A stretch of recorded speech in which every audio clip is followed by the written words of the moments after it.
জায়গা নয়নজলি সরকারি জায়গা, খাস জায়গা, সেই জায়গায় যে স্কুলের রাস্তা বন্ধ, এখানে তৃণমূলের নেতারা প্লট করে জায়গা বিক্রি করছে এবং স্কুলের বাচ্চা এবং স্কুলের লোককে পায়খানা বাথরুম স্কুলের বাচ্চাদের ভেঙে দিয়েছে। দেখেন এই যে দেখেন রাস্তার এই অবস্থা, স্কুলের বাচ্চাদের এখানে খেলাধুলা করতো আর এই জায়গাটা দেখেন কি পরিস্থিতি করে আছে।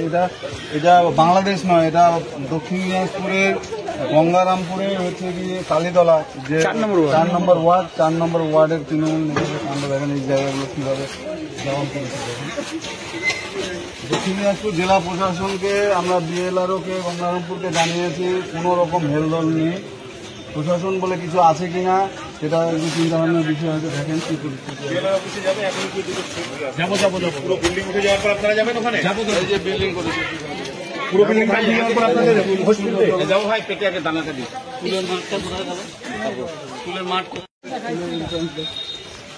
স্কুলের মাস্টাররাও পর্যন্ত ভীত সন্তুষ্ট, তাদের ছাত্রদের জন্য তারা আন্দোলন করার মতন জায়গায় নেই। এই যে একটা স্কুলের মাঠ হবে, সেই মাঠ আমরা আগেও দেখে এসেছি যে স্কুলে বাচ্চাদের খেলাধুলা করতে, এখন মাঠ বন্ধ।